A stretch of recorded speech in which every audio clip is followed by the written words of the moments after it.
Assalamualaikum warahmatullahi wabarakatuh. Perkenalkan, kami dari kelompok 9 ingin memaparkan hasil analisis kami terkait evaluasi faktor penentu keberhasilan penanganan stunting di Indonesia menggunakan regresi linear dan two-stage cluster sampling. Nah, sebelum itu kami ingin memperkenalkan diri terlebih dahulu. Perkenalkan, saya sendiri Lutfia Ramadhani dan rekan-rekan saya Rahmaniyah, Askia, dan juga Rehani. Baik, langsung saja.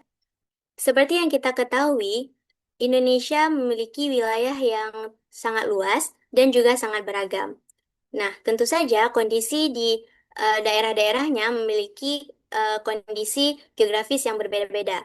Nah, perbedaan ini membuat upaya untuk penanganan stunting yang ada di Indonesia itu sulit untuk diratakan.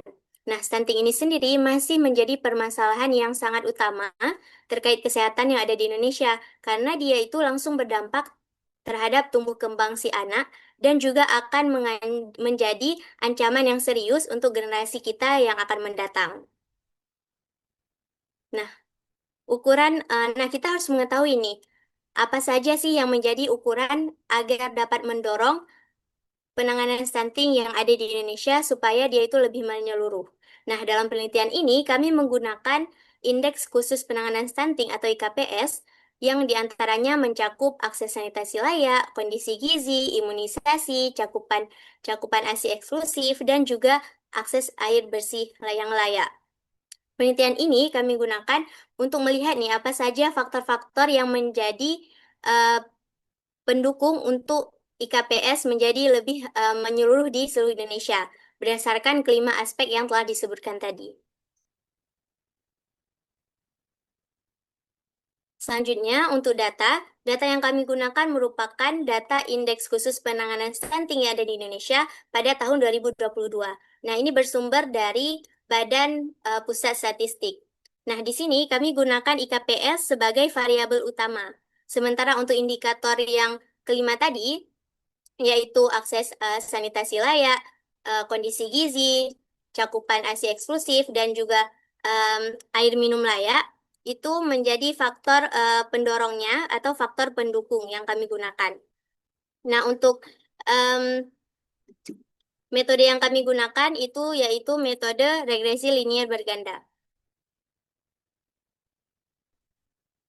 Selanjutnya, metode pengambilan sampel yang kami gunakan yaitu two-stage cluster. Karena mengingat wilayah di Indonesia yang sangat luas, tentu kita akan kesulitan untuk mengambil keseluruhan datanya, sehingga kita mengambil beberapa sampel. Nah, di sini kami menggunakan two-stage cluster. Untuk tahap yang pertama, kami menggunakan provinsi sebagai klasternya, yaitu ada sebanyak 34 provinsi pada tahun 2022. Kami menarik sampel dengan untuk tahap yang pertama, itu ada sebanyak 25 provinsi yang terpilih. Selanjutnya, untuk tahap kedua, kami memiliki sebanyak 328 kabupaten kota. Nah, dari sini kami mengambil sampel lagi secara acak menggunakan rumus Slovin, sama seperti tahap yang pertama tadi. Untuk tahap yang kedua ini dihasilkan sebanyak 180 sampel. Berikut data yang kami gunakan, yaitu sebanyak 180 kabupaten kota dari 514 kabupaten kota. Nah, dengan kata lain, kami dapat menganalisis sebanyak 35% dari kabupaten kota yang ada di Indonesia. Dan ini diharapkan dapat menjadi perwakilan untuk seluruh penanganan stunting di Indonesia. Selanjutnya, statistika deskriptif yang akan dijelaskan oleh Raihani.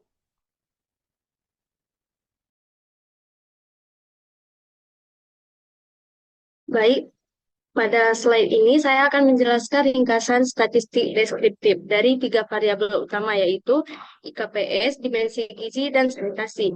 Dapat dilihat nilai minimum, maksimum, dan nilai rata-rata untuk masing-masing variabel. Untuk variabel IKPS, nilai terendahnya adalah 33 dan nilai tertingginya 81,5 dengan rata-rata 65,3. Untuk dimensi gizi, hasilnya berada pada rentang 45,3 hingga 100 dengan nilai rata-rata 85,63. Sementara untuk variabel sanitasi memiliki nilai minimum 0,7, nilai maksimum 100, dan nilai rata-rata 70.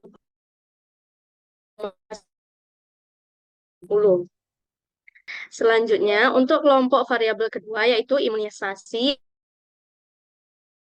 dan minum layak. Dapat dilihat ringkasannya sebagai berikut. Pada imunisasi memiliki nilai minimum 15,7, maksimumnya 100, dengan rata-rata 67,47. ASI eksekutif berada pada rentang 18,6 hingga 100 dengan nilai rata-rata 85,16. Sedangkan pada variabel minum layak memiliki nilai minimum 0,2, maksimumnya 100 dengan rata-rata 84,21. Selanjutnya, pada bagian eksplorasi data ini ditampilkan 10 kabupaten kota tertinggi dan 10 dengan IKPS terendah. Pada grafik sebelah kiri terlihat daerah dengan IKPS tertinggi, yaitu menunjukkan daerah-daerah tersebut sudah memiliki indikator kesehatan keluarga yang cukup baik. Sedangkan pada grafik sebelah kanan menampilkan daerah dengan IKPS terendah, yang perlu menjadi perhatian dalam perbaikan program dan intervensi. Selanjutnya,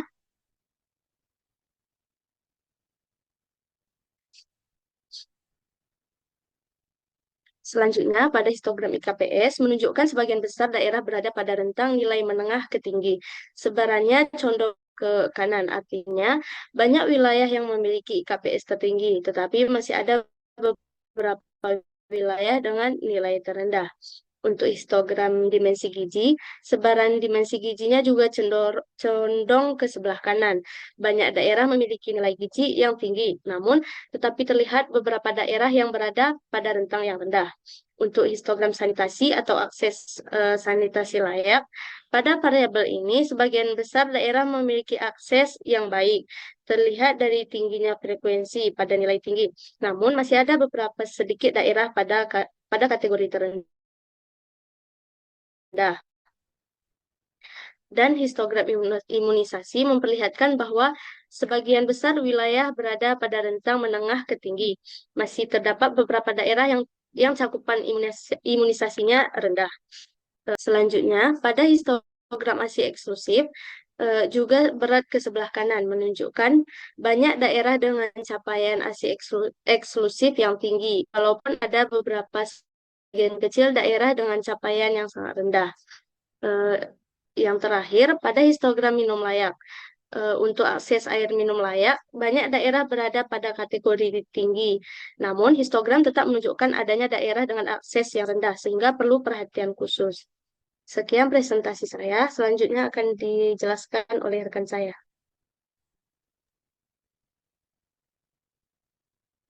Selanjutnya, kami menggunakan scatter plot untuk melihat pola hubungan IKPS dengan semua variabel bebas, yaitu ada dimensi gizi, sanitasi layak, imunisasi, ASI eksklusif, dan air dan akses minum layak.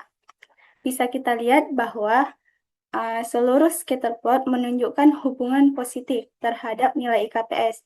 Artinya, semakin baik capaian pada masing-masing variabel, maka nilai IKPS cenderung tinggi. Namun, pola yang terbentuk tidak terlalu kuat, dikarenakan ada beberapa scatter plot yang memiliki sebaran data yang menyebar dan kemiringan garis regresi yang rendah. Dari seluruh scatter plot IKPS dan akses sanitasi layak menunjukkan pola yang paling baik. Hal ini terlihat dari sebaran data yang relatif mengikuti garis regresi. Sebaliknya, scatter plot antara IKPS dan ASI eksklusif menunjukkan pola yang paling tidak kuat. Terlihat bahwa titik-titik data atau sebaran data tampak lebih menyebar, sehingga hubungan ASI eksklusif terhadap IKPS terlihat paling lemah. Selanjutnya, ada matriks korelasi. Di sini bisa kita lihat bahwa nilai KPS menunjukkan korelasi positif dengan seluruh variabel. Namun, sebagian besar berada pada tingkat yang lemah. Dari kelima variabel, hubungan yang paling kuat tampak dengan sanitasi layak, di mana nilai korelasinya 0,4, yang menunjukkan hubungan positif sedang. Sementara itu, hubungan IKPS dengan imunisasi, dimensi gizi, ASI eksklusif, dan akses minum layak memiliki nilai korelasi relatif lemah, di mana nilai korelasinya berada di bawah 0,3. Selanjutnya, sekarang kita masuk ke statistika inferensial. Pertama, kami menggunakan model regresi linear berganda. Berdasarkan koefisien regresi, dapat dilihat bahwa dimensi gizi memiliki koefisien paling besar dan bernilai positif, di mana saat nilai dimensi gizi naik satu satuan dan yang lainnya konstan, maka IKPS meningkat sebesar 1462. Ini menunjukkan bahwa variabel ini memiliki pengaruh paling dominan terhadap IKPS dibandingkan dengan variabel lain. Selanjutnya, ada akses sanitasi layak, imunisasi, dan ASI eksklusif juga memiliki koefisien positif, yang berarti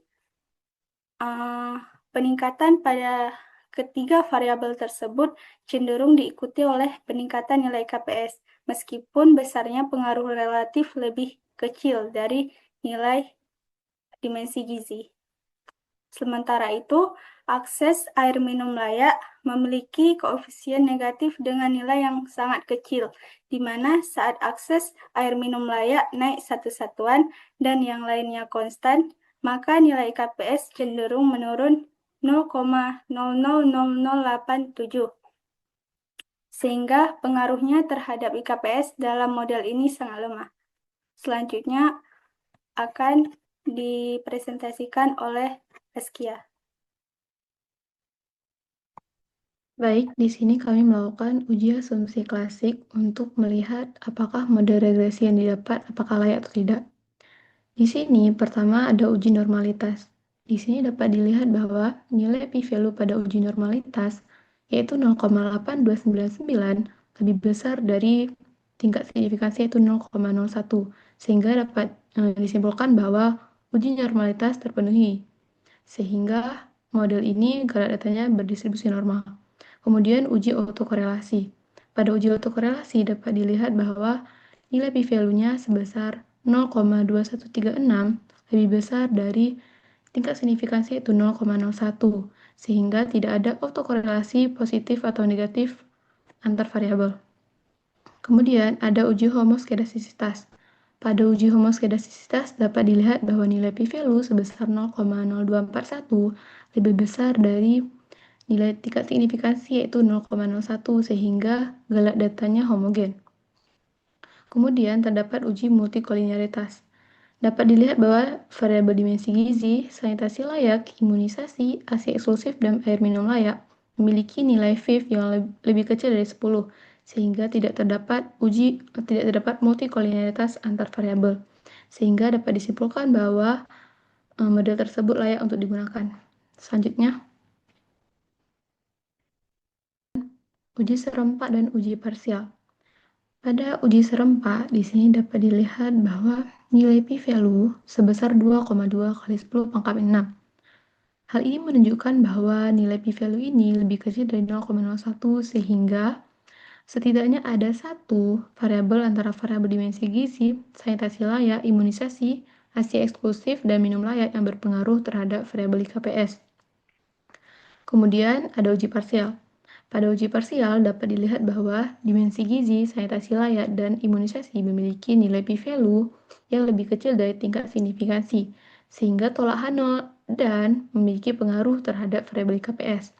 Sedangkan ASI eksklusif dan air minum layak memiliki nilai p-value yang lebih besar dari tingkat signifikansi, sehingga gagal tolak H0 dan tidak memiliki pengaruh terhadap variabel IKPS. Selanjutnya,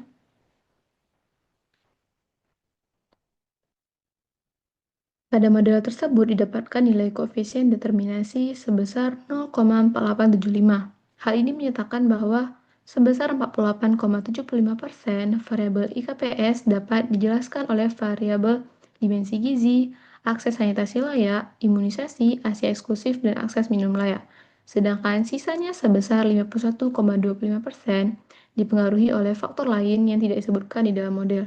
Sehingga, berdasarkan nilai koefisien determinasi, model ini dapat dikategorikan cukup baik, tetapi masih belum cukup kuat. Selanjutnya,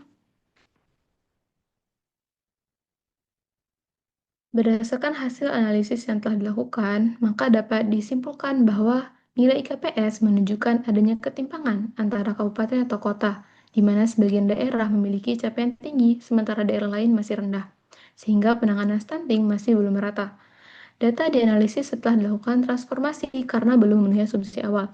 Dan setelah transformasi, seluruh asumsi klasik terpenuhi sehingga model dinyatakan layak untuk digunakan. Akses sanitasi layak, dimensi gizi, dan imunisasi berpengaruh signifikan terhadap IKPS yang dapat dilihat dari nilai p-value-nya. Sedangkan ASI eksklusif dan air minum layak tidak signifikan atau tidak memiliki pengaruh terhadap variabel IKPS. Berdasarkan hasil koefisien determinasi, maka model mampu menjelaskan 49% variasi IKPS berdasarkan variabel yang telah dipilih. Sekian dari saya kembalikan kepada moderator. Baik, setelah kami menganalisis terkait indeks khusus penanganan stunting yang ada di Indonesia, tentu ada beberapa saran yang akan kami berikan. Di antaranya, yang pertama, pemerintah daerah perlu untuk memprioritaskan nih peningkatan akses sanitasi, perbaikan gizi, dan juga cakupan imunisasi. Karena ketiganya terbukti berpengaruh signifikan terhadap meningkatnya indeks khusus penanganan stunting yang ada di Indonesia. Nah, yang kedua, upaya penanganan stunting perlu lebih difokuskan di daerah-daerah yang memiliki indeks khusus penanganan stunting yang masih rendah, agar ketimpangan di setiap wilayah dapat diatasi. Dan yang terakhir, penelitian selanjutnya diharapkan untuk menambahkan variabel-variabel lain yang terdapat di luar model untuk menjelaskan sisa variabel IKPS yang belum terjelaskan dalam analisis kami. Baik, sekian pemaparan dari kelompok kami. Terima kasih. Wassalamualaikum warahmatullahi wabarakatuh.